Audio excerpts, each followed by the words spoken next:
Salut les super mamans! Alors on se retrouve ce soir pour un live.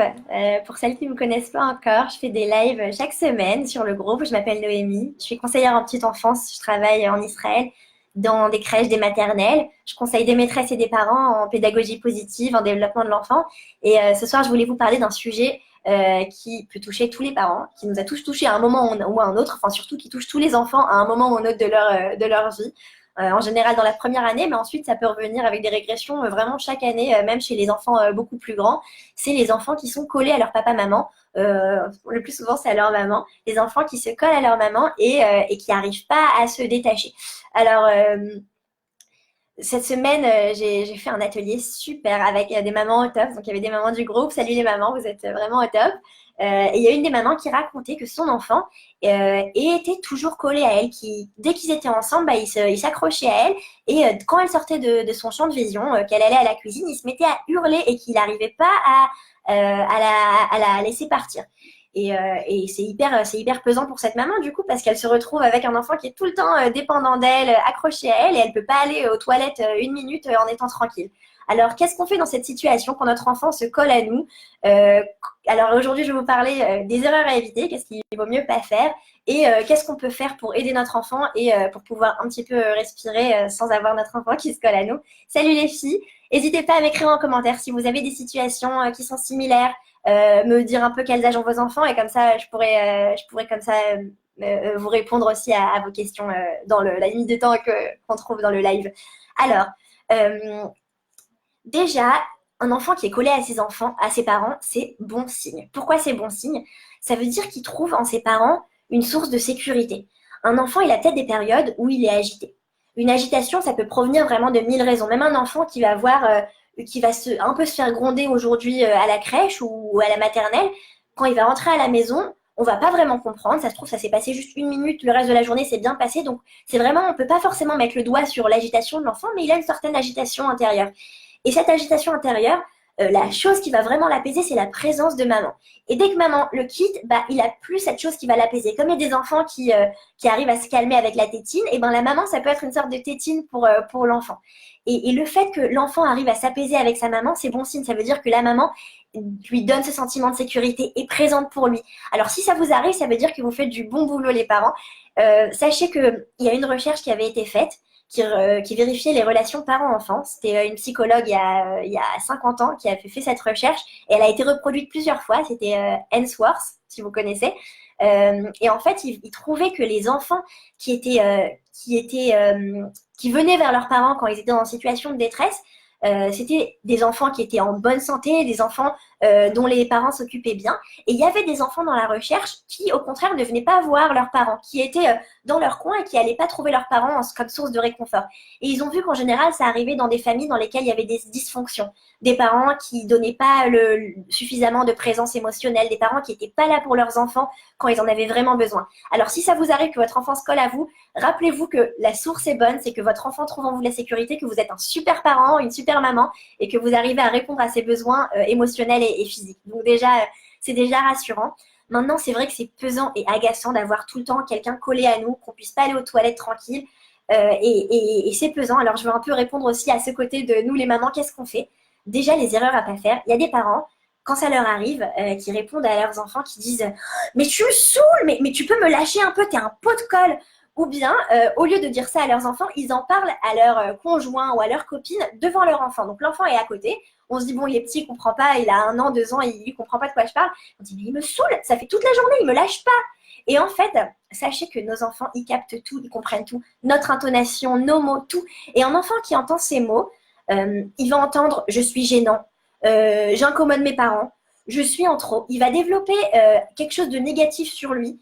Et à court terme, si vous l'avez fait une fois, c'est pas la fin du monde. Mais si c'est quelque chose qui se répète, ça va être mauvais pour sa confiance en lui. Et en plus, ça va créer de la négativité dans l'air et il va devenir plus ronchon et encore plus se coller à vous. Alors, ça peut nous donner envie de se plaindre et de dire ah, mais lâche-moi. Mais sachez que quand on fait ça, ça fait que empirer les choses. Alors, je vais lire les commentaires et ensuite, je vais passer à qu'est-ce qu'on peut faire quand nos enfants font ça pour respirer un peu et bien réagir. Gaëlle, ça te concerne? Bah, je suis contente, j'espère que ça va pouvoir t'aider. Myriam, ça concerne les enfants jusqu'à quel âge? Ça peut concerner les tout petits, ça peut même concerner les 4, 5, 6 ans, ce que je vais dire. Moi, je suis une spécialiste des 0-6, mais il paraît que, j'ai plein de voisins qui ont des grands enfants, donc du coup, j'ai un peu de connaissances, mais pas professionnelles du coup. Enfin, mes études, c'était sur les enfants 0-6 ans, mais il paraît que ça peut arriver même à des enfants de 8-9 ans d'être tout le temps collés à leurs parents. Donc voilà, il paraît que ça dure. Et voilà, j'ai fait le tour des commentaires. Salut à tous, salut à toutes qui sont en ligne. Qu'est-ce qu'on peut faire quand notre enfant se colle à nous? Donc on a déjà dit ne pas lui dire tu me saoules. Alors qu'est-ce qu'on fait? Déjà, vous avez le droit de prendre l'air parce que on est tout le temps là pour nos enfants. On rentre du travail, on est non-stop avec eux, en train de leur faire à manger, en train de leur donner leur présence. On va être là avec eux dans le bain au moment du coucher. On a le droit d'avoir quelques minutes pour nous. Franchement, vraiment, juste 2-3 minutes. On a le droit d'aller aux toilettes, de fermer la porte à clé, de passer 2 secondes sur Facebook et de naviguer. Et si notre enfant écrit, on essaye de passer le relais, de demander à notre conjoint de s'occuper de lui, à notre mari, aux grands frères et sœurs. Essayer de passer le relais quelques minutes et de se renforcer, de reprendre des énergies, de se dire qu'on ne doit pas être tout le temps à 100%, on a le droit d'être à 90%. Déjà, ça, c'est déjà un peu rassurant. Le fait qu'on se permette ces 10 minutes ou ces 5 minutes sans notre enfant, je trouve que ça apaise vachement. Ensuite, la deuxième chose pour aider notre enfant, ça va être de beaucoup lui parler. C'est-à-dire que quand on parle, au moment de partir de son champ de vue, avant de partir du champ de vision, on va lui dire « Je vais dans la cuisine, regarde, je vais ouvrir le frigo ». Et là, on a quitté le champ de vision, mais on est encore en train de lui parler. Donc pour lui, on est encore présent, même si on n'est pas présent physiquement. C'est pas facile à faire, mais c'est déjà une étape qui est mieux que l'enfant qui continue à crier. Donc voilà, ça c'est le deuxième moyen de le rassurer. Le troisième moyen, ça va être de trouver d'autres moyens, c'est-à-dire à l'avance lui donner un jeu, lui donner ça peut être une tétine, un verre d'eau, quelque chose à manger. J'essaye de pas trop donner les trucs à manger pour calmer nos enfants parce que, faut pas s'y habituer trop. Mais de temps en temps, voilà, ça peut être une bonne méthode. Et enfin, la troisième méthode, c'est de s'y donner au fur et à mesure. C'est-à-dire que souvent, on a tendance à dire, ok, maintenant tu me laisses et je suis dans la cuisine. Et en fait, notre enfant, il va voir qu'on essaye de le pousser. Donc, quand on se sent poussé, on essaye encore plus de revenir quand on est un petit enfant et qu'on ne sait pas qu'est-ce qu'on peut faire d'autre. Donc, au lieu d'essayer de pousser notre enfant et qu'il essaye de revenir de plus belle, se poser, s'accroupir à côté de lui, commencer un jeu et puis partir pour 1 minute, puis revenir.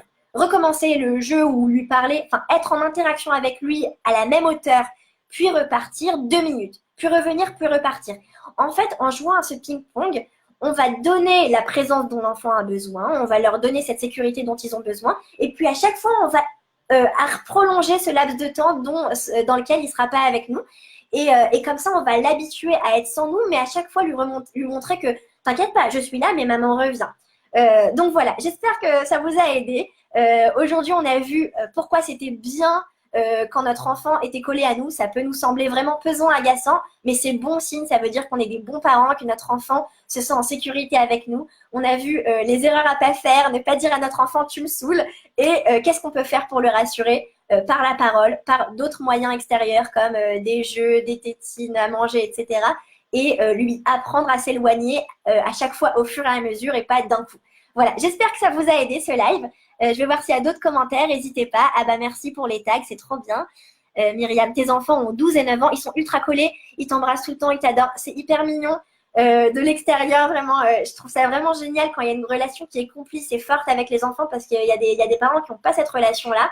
Alors voilà, je regarde aussi le positif, mais c'est vrai que ça peut être difficile d'être tout le temps collé, alors n'hésite pas aussi à passer le relais. Et je comprends tout à fait ce que tu dis. Myriam, à toi, tu es mamie. Et nounou, ça t'arrive même avec, évidemment, quand on est mamie, même ça peut nous arriver, on est collé à nos enfants et ils sont collés à nous. Ne pas, j'arrive pas à aller aux toilettes tranquille. Le problème de toutes les mamans d'enfants en bas âge. J'étais à un chiour de Torah d'une super rabbinite Myriam de Givat Shmuel, si vous connaissez, si vous y étiez allé. Et elle expliquait que dès l'âge de 2 ans, elle arrêtait d'aller aux toilettes avec ses enfants, elle ferme la porte à clé, elle leur explique que c'est l'endroit pour maman. Et donc, du coup, vous pouvez avoir ce moment à vous. Voilà. On va finir le live, ça fait déjà 10 minutes. Si vous avez d'autres questions, n'hésitez pas. Je fais des lives chaque semaine sur ce groupe. Pour les filles qui m'ont suivi, le 11 février, je ferai une conférence en ligne gratuite. Donc, n'hésitez pas, je vous mets le lien ici pour s'inscrire. Ça va être une conférence, attendez, le lien, je vais le chercher, je vous le mettrai en ligne dans quelques minutes.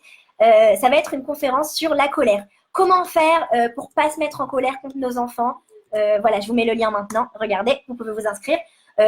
En fait, on a toutes des moments où on a envie de s'énerver. comment faire pour apaiser cette colère, les 3 étapes des énervements et comment réussir à désamorcer l'énervement avant même qu'il commence ou en plein milieu de cet énervement. Voilà. Donc la conférence, ce sera le 11 février à 21h heure française, 22h heure israélienne. Inscrivez-vous, réservez ça dans votre agenda, c'est gratuit. Alors voilà, j'espère vous revoir là-bas. À bientôt les filles, salut!